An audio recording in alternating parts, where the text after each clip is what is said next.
नमस्कार, सभी का विनायक क्लासेस के यूट्यूब चैनल के ऊपर स्वागत है। अपन पिछली क्लास में अपना टॉपिक चल रहा था पंचायती राज शासन यानी स्थानीय स्वशासन के बारे में पढ़ रहे थे और उसमें अपन ने पंचायती राज के बारे में कंप्लीट अध्ययन कर लिया था पिछली क्लास में। आज की इस क्लास में अपन जो पढ़ेंगे वो पढ़ेंगे अपन नगरीय स्वशासन के बारे में, जो कि काफ़ी इम्पोर्टेंट है। नगरीय स्वशासन के बारे में आज चर्चा करेंगे इस क्लास में।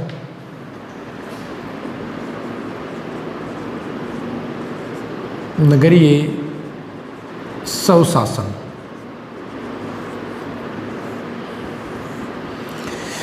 देखते हैं नगरीय स्वशासन के बारे में। पहली जो अपनी क्लास थी इस चैप्टर के बारे में, जो 2 क्लासें अपनी हो चुकी हैं इसमें, ये अपनी तीसरी क्लास आज इस चैप्टर की, कि पंचायती राज का जो अपन ने अध्ययन किया था उसमें अपने को एक बात का पता है कि 73वां और 74वां संविधान संशोधन हुए थे। 73वां का जो संबंध है वो पंचायती राज से है, जबकि जो 74वां संविधान संशोधन था, 74वां संविधान संशोधन यानी 1992 है। ये 74वां संविधान संशोधन संसद से पारित हुआ 1992, लेकिन इसको आंसर में आपको क्या करना है, 74वां संविधान संशोधन कब का मानोगे तो 1993 का, क्योंकि राष्ट्रपति के सिग्नेचर कब हुए थे 1993, अप्रैल 1993 में हुए थे। तो आपको ये ध्यान रखना है कि ये अप्रैल 1993 यानी 74वां संविधान संशोधन पारित हुआ तो 1993, लेकिन ये है 74वां संविधान संशोधन लाया कब गया था 1992 में। नेक्स्ट बात, नगरीय स्वशासन की अपन बात करते हैं। 74वें संविधान संशोधन 1993, सही आंसर क्या है 1993 आएगा, लेकिन ये जाना जाता है बुक्स में मिलेगा आपको 1992, लेकिन पारित राष्ट्रपति के सिग्नेचर हुए 1993 में, संसद के द्वारा पारित 1992 में। नेक्स्ट देखते हैं नगरीय स्वशासन की यदि अपन बात करते हैं तो 74वां संविधान संशोधन 1993 की बात है। इसके द्वारा भाग 9 क में इसको जोड़ा गया, भाग 9 क में इसको जोड़ा गया था। नेक्स्ट बात यदि अपन बात करते हैं, भाग 9 क में इसको जोड़ा गया है तथा अनुच्छेद की बात करते हैं तो 243 ओ तक तो अपन ने पंचायती राज पढ़ा था, फिर ये 243 पी से लेकर 243 जेड जी तक इसका प्रावधान है। 243 पी का मतलब है 243 तय, हिंदी में पटवार में ज़्यादातर हिंदी वर्ड ही देता है, तो 243 तय से लेकर 243 यह 6 तक इसका क्या है प्रावधान। तो पहली बात, संविधान में कौन से भाग में जोड़ा गया, इसको भाग 9 क में जोड़ा गया। अनुच्छेद 243 पी से लेकर 243 जेड जी बोल सकते हो, या 243 तय से लेकर 243 यह 6 तक बोल सकते हो। नेक्स्ट बात करेंगे अनुसूची, तो अनुसूची की बात करेंगे कि नगरीय स्वशासन से संबंधित कौन सी अनुसूची जोड़ी गई थी, तो आपका आंसर आएगा 12वीं अनुसूची इसमें क्या की गई थी, जोड़ी गई थी। ये कॉमन क्वेश्चन है। पहली बात, भाग 9 क में जोड़ा गया, अनुच्छेद 243 पी से लेकर 243 जेड जी तक इसका प्रावधान है, और अनुसूची पूछे तो अनुसूची 12वीं से इसका क्या है संबंध है। कौन किसका, नगरीय स्वशासन, यानी नगरीय स्वशासन के लिए कौन सी अनुसूची जोड़ी गई, तो आपका डायरेक्टली आंसर आएगा अनुसूची 12वीं अनुसूची इसमें क्या की गई थी, जोड़ी गई थी। 243 पी से लेकर 243 जेड जी तक, ये इसमें कुल कितने आर्टिकल हो गए, तो आपका आंसर आएगा 18 अनुच्छेद। कितने अनुच्छेद है, 18 अनुच्छेद। जबकि पंचायती राज में अपने पढ़े थे कितने आर्टिकल, 16 अनुच्छेद। उसमें कितने हैं, 16 अनुच्छेद हैं, जबकि इसमें टोटल कितने अनुच्छेद आएंगे, 18 अनुच्छेद आएंगे। नेक्स्ट, इसमें टोटल कितने विषय हैं नगरीय स्वशासन में, तो नगरीय स्वशासन में विषय भी कितने हैं, 18। इससे नगरीय स्वशासन के कितने विषय हैं, 18 विषय हैं, और अनुच्छेद भी कितने हैं, 18। जबकि पंचायती राज में अपने कितने विषय थे, 29 तो थे विषय, और 16 क्या थे, अनुच्छेद। 16 क्या थे, अनुच्छेद थे। उसमें अनुसूची कौन सी थी, 11वीं, और इसमें कौन सी है, 12वीं। इसमें कौन सी है, 12वीं अनुसूची है। उसमें भाग 9 था, इसमें भाग 9 क है, 9 क है। नेक्स्ट, ये इसकी बिल्कुल सामान्य जानकारी है, जो कि एग्जाम की दृष्टि से काफ़ी क्या है, इम्पोर्टेंट है।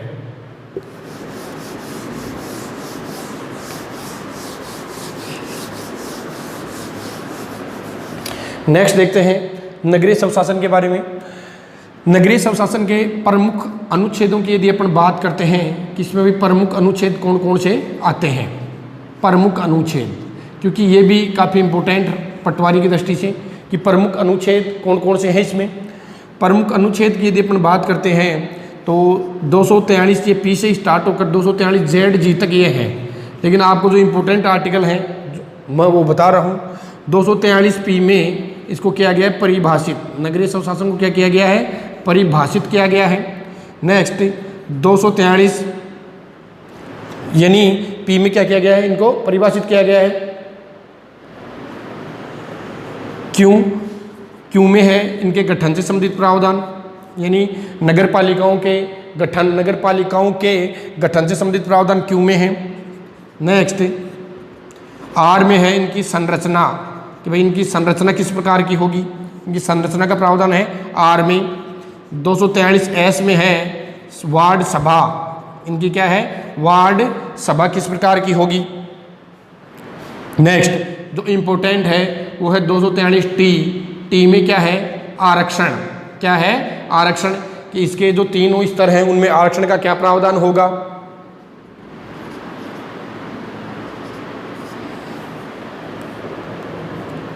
फिर आता है यू में है कार्यकाल, यू में क्या है, कार्यकाल है इनका।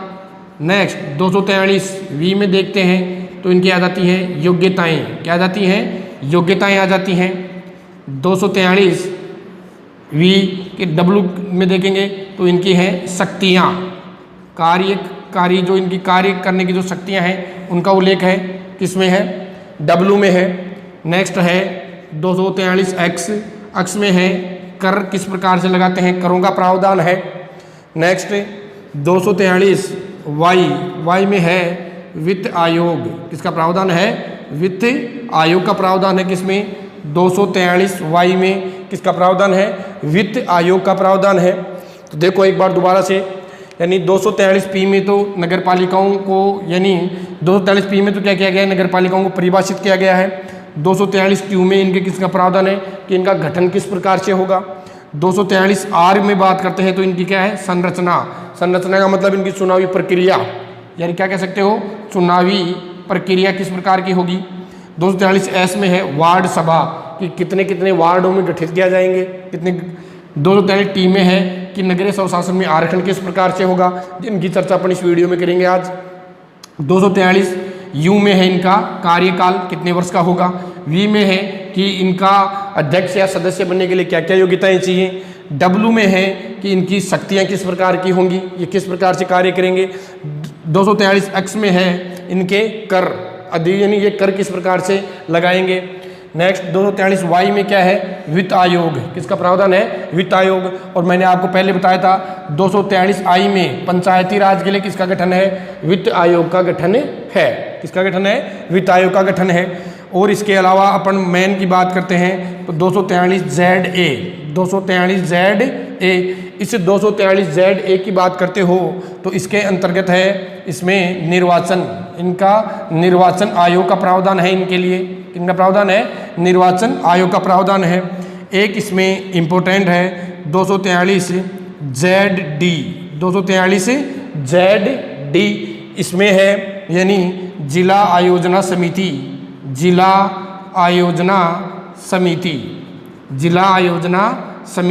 कौन से में है, 243 ZD, जिसकी अपन चर्चा करेंगे आज।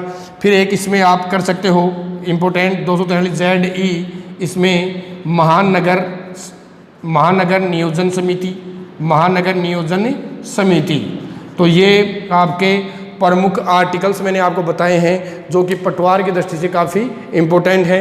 पहली बात दोबारा से मैं बता रहा हूँ आपको कि इनमें जो इम्पोर्टेंट आर्टिकल हैं जो एग्जाम में कई बार पूछे गए हैं वो आर्टिकल्स की बात मैं कर रहा हूँ। तो इसमें एक तो आपको कई बार ये पूछा गया है कि नगरीय स्वशासन में आरक्षण का प्रावधान कौन से आर्टिकल में आता है, तो आपका आंसर आएगा 243 टी, ये कई बार पूछा गया है, एक पूछा गया है। और उधर बात करते हैं पंचायती राज में, तो दोनों को आप कंपैरिजन करके भी याद रख सकते हो। इसमें है 243 डी में क्या है, पंचायती राज में आरक्षण, पंचायतों में आरक्षण का प्रावधान कौन से में था, 243 डी में था। और यहाँ कौन से में है, टी में है, कौन से में है, टी में। नेक्स्ट ये भी कई बार पूछा गया है कि इनकी शक्तियों का प्रावधान, यानी 243 नगरीय स्वशासन के लिए कौन से में शक्तियां हैं, डब्लू, 243 डब्लू के अंतर्गत यदि अपन बात करेंगे तो इनकी कार्यकारी जो शक्तियां हैं किस प्रकार से कार्य करेंगे उनके बारे में ये भी कई बार एग्जाम में पूछा गया है। ये इनका कद यानी 243 एक्स में है करों का अधिरोपण है, यानी कर किस प्रकार से लगाएंगे, ये बात कौन से में है, 243 अक्ष में क्या है, करों का अधिरोपण। और ये ZD, ये तो काफ़ी बार एग्जाम में पूछा गया, इसके यानी डीपली अंदर के क्वेश्चन भी पूछता है, जिसकी मैं आपको आज चर्चा करके बताऊंगा कि इसमें क्या क्या क्वेश्चन बनते हैं। कि 243 ZD में जिला आयोजना समिति का प्रावधान है, और 243 ZA में क्या है, निर्वाचन आयोग, निर्वाचन आयोग जो कि पंचायती राज में भी आता है, 243 के में आता है। और इधर कौन से में है, 243 ZA में क्या है, निर्वाचन आयोग, क्या है, निर्वाचन आयोग। और 243 ZD में क्या है, जिला आयोजना समिति। और ZE में क्या है, महानगर नियोजन समिति। कौन सी समिति है, महानगर नियोजन समिति। तो ये आपके प्रमुख क्या हैं, आर्टिकल हैं, जो कि आपको एग्जाम में काफ़ी यानी कारगर साबित होंगे। तो आप इन आर्टिकल्स को एक बार याद कर सकते हो और इनका स्क्रीनशॉट भी ले सकते हो। नेक्स्ट देखते हैं,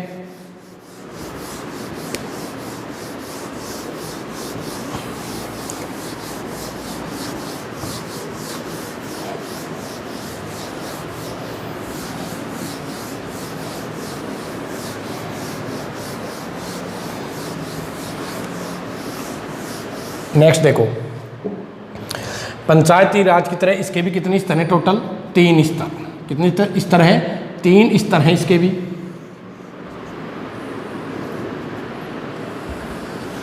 इसके भी टोटल कितने स्तर कर सकते हैं अपन, 3 स्तर कर सकते हैं। एक है इसमें नगर पालिका, नगर पालिका। एक है इसमें नगर परिषद, एक क्या है इसमें, नगर परिषद है। और एक है इसमें नगर निगम, एक क्या है इसमें, नगर निगम। तो देखो एक बार, एक है इसमें नगर पालिका, एक है इसमें नगर परिषद, और एक इसमें क्या है, नगर निगम। इसमें 3 स्तर हैं। मध्यम स्तर है वो नगर परिषद है, जिस तरह पंचायती राज में क्या थी, पंचायत। सबसे उच्च स्तर है, यानी ये है सबसे नीचे का स्तर, सबसे नीचे का स्तर है ये क्या है, मध्यम स्तर है। ये क्या है, उच्च स्तर, ये क्या है, उच्च स्तर है। तो ये सबसे नीचे का स्तर क्या है, नगर पालिका, फिर है नगर परिषद, और फिर क्या है, नगर निगम। तो आपको ये बातें ध्यान में रखनी है। नेक्स्ट बात करेंगे नगर पालिका, नगर परिषद और नगर निगम की। तो आपको सबको पता है कि जो 74वां संविधान संशोधन अधिनियम है, ये 1 जून 1993 को क्या हो गया था, लागू। 1 जून 1993 से भारत में क्या कर दिया गया था, इसको लागू कर दिया गया था। अपने राजस्थान की बात करते हैं तो यहाँ नगर पालिका से संबंधित जो संशोधन अधिनियम था वह 1994, नगर पालिका संशोधन अधिनियम यानी नगर पालिका जो अधिनियम है वो है 1994 है, जिसको यानी नगर पालिका संशोधन अधिनियम 1994 की जगह नया जो अधिनियम बना था वो बना था 2009, नगर पालिका अधिनियम 2009 बना था अधिनियम। फिर उसके बाद में 2009 वाले में भी संशोधन किया गया है 2019 में। कब संशोधन किया गया है, 2019 में क्या किया गया है, संशोधन किया गया है। और संशोधन में जो इन तीनों स्तरों के जो अध्यक्ष हैं उनका चुनाव अब की बार कैसा होगा, प्रत्यक्ष रूप से। कैसे करेंगे, प्रत्यक्ष रूप से करेंगे। ये यानी नगर पालिका अधिनियम 2009 में संशोधन किया गया 2019 में। 2019 में ये बात कही गई है कि इनके तीनों स्तर, नगरीय शासन के जो तीनों स्तर हैं उनके अध्यक्षों का जो चुनाव है वो अब की बार कैसे होगा, प्रत्यक्ष रूप से। जबकि इससे पिछला चुनाव था इनके अध्यक्षों का, वो कैसा था, अप्रत्यक्ष रूप से। कैसा था, अप्रत्यक्ष रूप से था। तो आपको ये बात भी थोड़ी सी ध्यान में रखनी होगी। अब देखते हैं नेक्स्ट, नगर पालिका का जो गठन है, नगर पालिका का जो गठन होगा वो होगा 1 लाख तक की जनसंख्या, यानी 1 लाख से जो नीचे की जो जनसंख्या है उसमें क्या गठित होंगी, नगर पालिकाएं। अब आपको ये भी दिमाग में आपके आ रहा होगा कि भाई ये नगरीय स्वशासन यानी लागू कौन से शहरों पर, कौन से कस्बों के ऊपर होगा। तो आपको ये ध्यान में रखना है कि जहाँ की 75% जनसंख्या गैर कृषि कार्यों पर क्या होती है, निर्भर होती है। गैर कृषि जो कार्य होते हैं, इन कृषि के अलावा जो मशीनरीकरण, औद्योगिक क्षेत्र के जो कार्य होते हैं उनके ऊपर डिपेंड है 75% से अधिक जनसंख्या, है ना। और जो जनसंख्या डिपेंड है और जनघनत्व है वो 400 से भी क्या है ऊपर, और उनका जनघनत्व 400 से ऊपर है, वहाँ पर क्या गठित होते हैं, नगरीय स्वशासन की संस्थाएं गठित होती हैं। तो 1 लाख तक की जनसंख्या पर क्या होती है, नगर पालिकाएं। 1 लाख से लेकर 5 लाख तक की जनसंख्या के ऊपर क्या होती है, नगर परिषद। और 5 लाख से जो ऊपर होते हैं उन शहरों में, नगरों में क्या होते हैं, नगर निगम। क्या होते हैं, नगर निगम होते हैं। तो आपको ध्यान रखनी है, नगर पालिकाएं 1 लाख की जनसंख्या तक, 1 से 5 तक नगर परिषद, 1 लाख से ऊपर और 5 लाख से कम नगर परिषद, और 5 लाख से ऊपर होते क्या हो जाएंगे, नगर निगम। क्या हो जाएंगे, नगर निगम गठित किए जाएंगे। नेक्स्ट बात, इनकी अपन बात करते हैं तो इनमें भी अपन और देख सकते हैं। देखो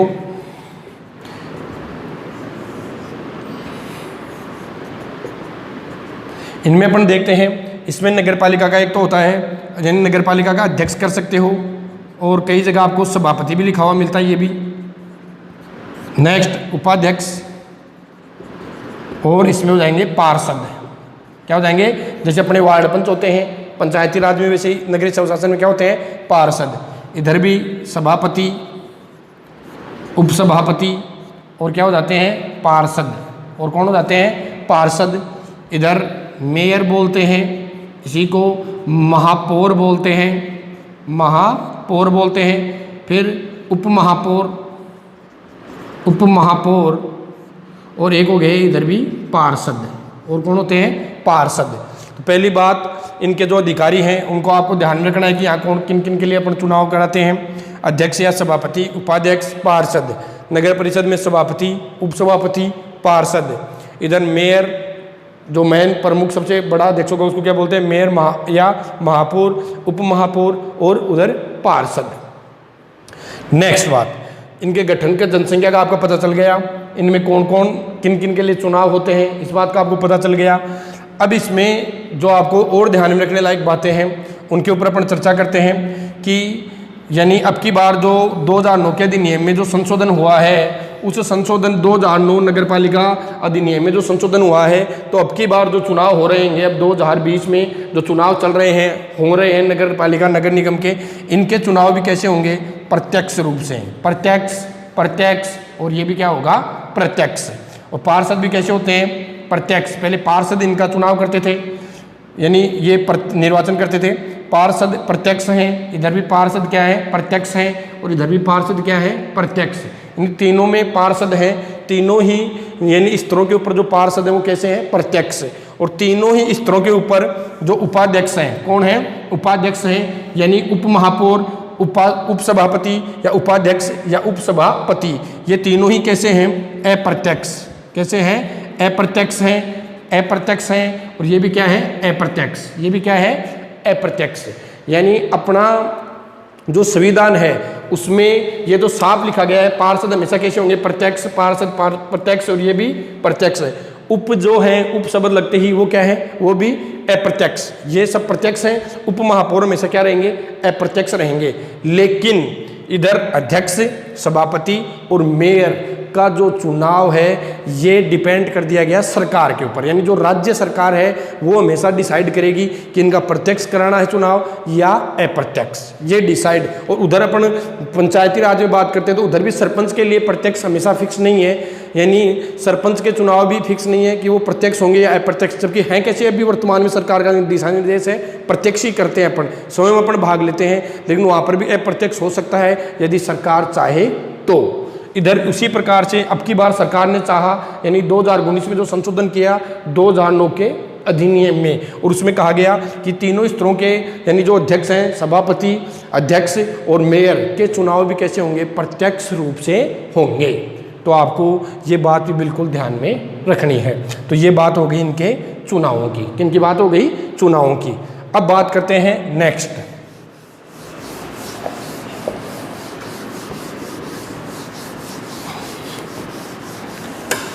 नेक्स्ट यदि अपन बात करेंगे तो देखो नगर पालिका, अब यानी अपना इनका जनसंख्या की बात कर ली अपन ने, इनके चुनावों की बात कर ली।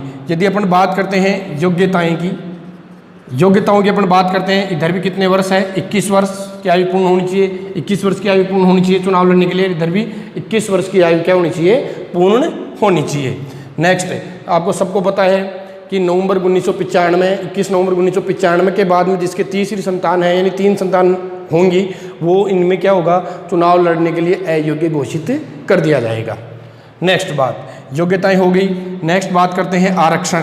तो वही पंचायती राज वाला आरक्षण की बात है कि महिलाओं के लिए 1/3 आरक्षण, कितना है, 1/3 आरक्षण, SC ST के जनसंख्या के अनुपात में आरक्षण, और OBC के लिए 21% आरक्षण, जो भी यानी इनमें प्रावधान राज्य सरकार चाहे तो चेंज कर सकती है। नेक्स्ट आरक्षण के बाद में अपन बात करते हैं कि इनमें राज्य सरकार के द्वारा भी कुछ सदस्य मनोनीत होते हैं, जैसे नगर पालिका में 4, इसमें 5, और नगर निगम में कितने मनोनीत होते हैं, 6। कितने होते हैं, 6 मनोनीत होते हैं।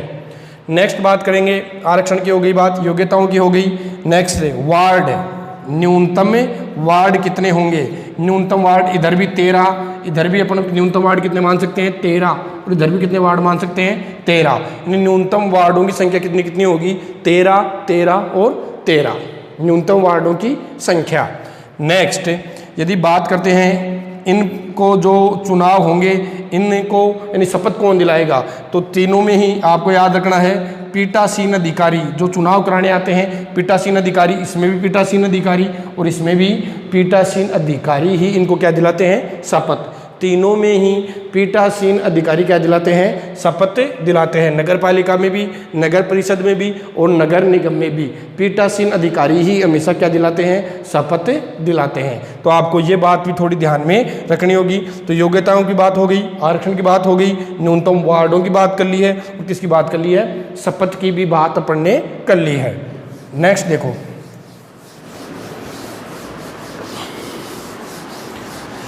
नेक्स्ट अपन यदि बात करते हैं तो यानी शपथ की इनके मुख्य जो कार्यकारी जो सरकारी अधिकारी होंगे, कार्यकारी सरकारी अधिकारी नगर पालिकाओं में होता है EO यानी अधिशासी अधिकारी। कौन होता है, अधिशासी अधिकारी होता है नगर पालिकाओं में सरकारी अधिकारी के रूप में। नगर परिषद की बात करेंगे तो यहाँ पर होता है नगर आयुक्त। कौन होता है, नगर आयुक्त का यानी नियुक्ति होती है यहाँ पर। और नगर निगम में होता है कमिश्नर। कौन होता है, कमिश्नर। कहाँ पर होता है, नगर निगम में। कहाँ पर होता है, नगर निगम में। नेक्स्ट ये अपना त्याग पत्र किसको देंगे, तो नगर पालिकाओं के जो हैं वो देंगे जिला कलेक्टर को। किसको देंगे, जिला कलेक्टर को। ये भी जिला कलेक्टर को देंगे, नगर परिषद के भी। और इधर यदि अपन बात करेंगे तो ये देते हैं संभागीय आयुक्त को। किसको देते हैं, संभागीय आयुक्त को अपना क्या देते हैं, त्याग पत्र, संभागीय आयुक्त को। और इन दोनों स्तरों पर जिला कलेक्टर और इधर भी कौन है, जिला कलेक्टर को ही क्या देते हैं, अपना त्याग पत्र देते हैं। वैसे प्रक्रिया में पार्षद और जो उप होते हैं वो अध्यक्ष को दे सकते हैं, लेकिन अमूमन ये अपन मांग सकते हैं इधर संभागीय आयुक्त को और इधर यानी जिला कलेक्टर को, और इधर भी किधर किसको देते हैं, जिला कलेक्टर को देते हैं। तो ये बात हो गई किसकी, त्याग पत्र की। नेक्स्ट कार्यकाल, नेक्स्ट कार्यकाल। तो तीनों स्तरों में ही यदि कार्यकाल की बात करेंगे तो यानी जो प्रथम बैठक से कितने वर्ष, 5 वर्ष, 5 वर्ष और 5 वर्ष। प्रथम बैठक से 5 वर्ष तक इनका क्या हो गया, कार्यकाल। तो ये बात किसकी हो गई, कार्यकाल की। अब बात करते हैं बैठक, यानी इनकी बैठक, इनकी भी 3 माह में एक बैठक होना जरूरी है, इसकी भी 3 माह में एक बैठक होना जरूरी है। अमूमन 3 माह में एक बैठक का होना जरूरी है। ये इधर नगर निगम, ये नगर परिषद, और ये किसकी बात हो गई, नगर पालिका की। किसकी बात हो गई, नगर पालिका की बात हो गई। नेक्स्ट अपन बात करते हैं कि नगर पालिका, नगर परिषद और जो ये नगर निगम हैं, इनमें यानी नगरीय स्वशासन में टोटल कितने विषय हैं, 18 विषय हैं। और ये जन सहभागिता के साथ साथ वहाँ पर यानी कार्य करते हैं, जैसे जन्म मरण पंजीकरण, लाइट व्यवस्था, पेयजल व्यवस्था, ये सब कार्य ये अपने सुचारू रूप से करते हैं। तो आपको ये जो इंडेक्स है ये थोड़ा ध्यान में रखना होगा। अब कुछ क्वेश्चन और हैं इसके, उनकी बात करते हैं।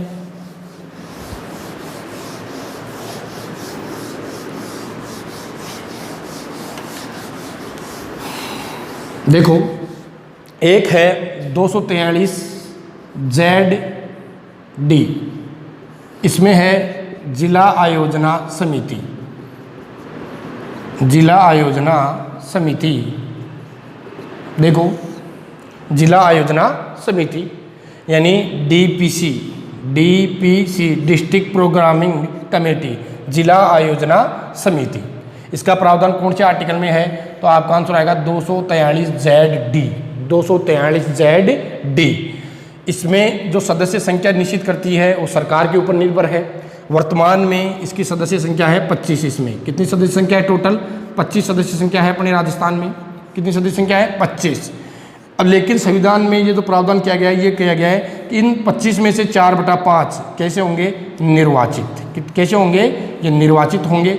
और बच गए 1/5। ये 1/5 कैसे होंगे? मनोनीत। कैसे होंगे? मनोनीत। तो ये क्वेश्चन जो पिछली RS प्री की एग्जाम थी उसमें आया था कि जिला आयोजना समिति में कुल निर्वाचित सदस्यों की संख्या राजस्थान में कितनी है? तो ये 4/5 ये होंगे निर्वाचित। कितने में से? 25 में से। तो कितने हो जाएंगे?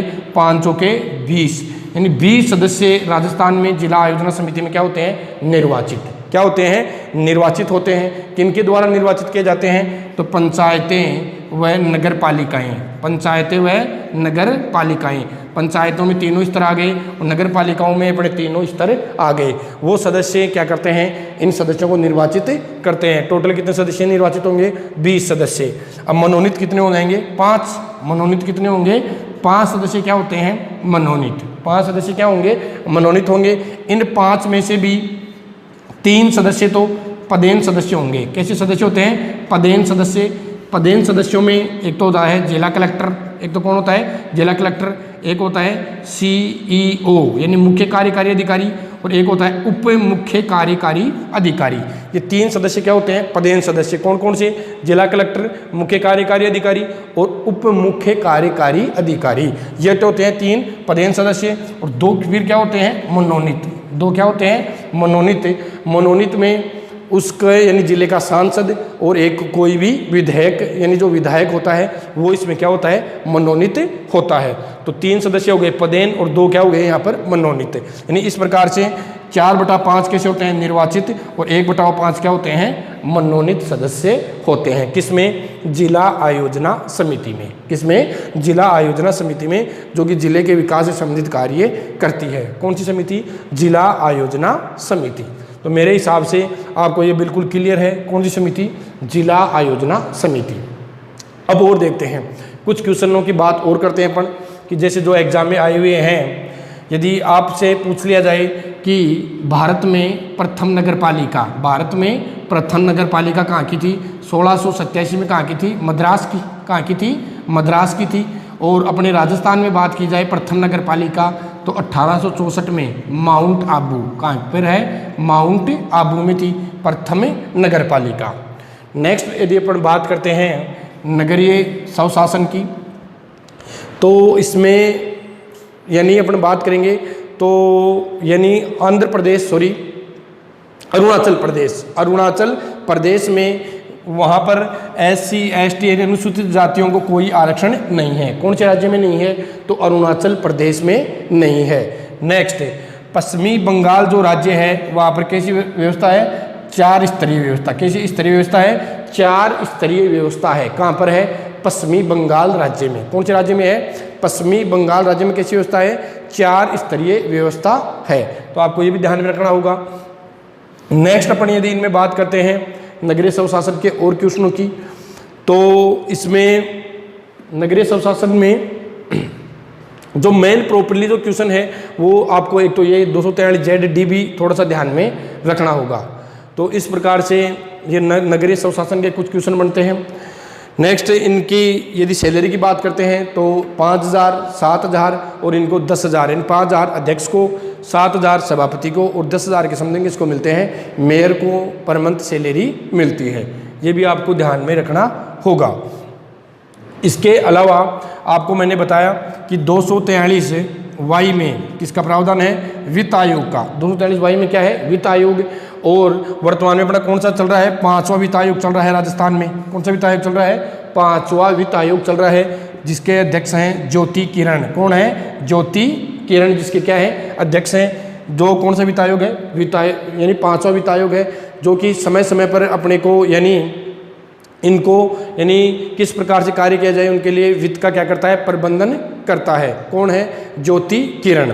नेक्स्ट, इनके जो चुनाव है वो कौन कराता है, राज्य निर्वाचन आयोग। कौन कराता है, राज्य निर्वाचन आयोग इनके क्या करवाता है, चुनाव करवाता है। नेक्स्ट, राज्य निर्वाचन आयोग को अपन ने पढ़ा है। प्रथम जो अपने निर्वाचन आयोग के अध्यक्ष थे वो थे अमर सिंह राठौड़, और वर्तमान में कौन है, प्रेम सिंह मेहरा। कौन है, प्रेम सिंह मेहरा वर्तमान में राज्य निर्वाचन आयोग के क्या है, वो अध्यक्ष हैं। नेक्स्ट बात करेंगे, भारत के अंतर्गत प्रथम पंचायती राज के जो मंत्री बने थे वो थे S.K. डे। कौन थे, S.K. डे। और वर्तमान में है राष्ट्रीय पंचायती राज विभाग के मंत्री हैं नरेंद्र सिंह तोमर। कौन है, नरेंद्र सिंह तोमर हैं। तो ऐसे ये आपकी एक क्वेश्चन है किसके बारे में, नगरीय स्वशासन के बारे में। और ये आपका चैप्टर कौन सा है, कंप्लीट, नगरीय स्वशासन। ये आपका चैप्टर क्या होता है, कंप्लीट होता है। आपको ये पता है कि नगर पालिकाएं वर्तमान में 152 है, नगर परिषद अपनी 34 हैं, यानी जिले अपने 33 हैं, लेकिन 34 एक एक्स्ट्रा कहाँ पर है, अजमेर में। कहाँ पर है, अजमेर में है। और नगर निगम है वो कितने हैं, 7। कितने हैं, 7 हैं। और क्वेश्चनों में यदि अपन बात करते हैं तो छावनी जो मंडल है वो कहाँ पर है, अपने नशीराबाद में। कहाँ पर है, नशीराबाद में। ये आपका चैप्टर नगरीय स्वशासन का है कंप्लीट। और कोई यदि आपके क्वेश्चन दिमाग में है तो आप कमेंट्स में करके बता सकते हैं कि आपको ये क्वेश्चन और यानी बताना है, तो मैं ज़रूर बताने की कोशिश करूँगा। जय हिंद।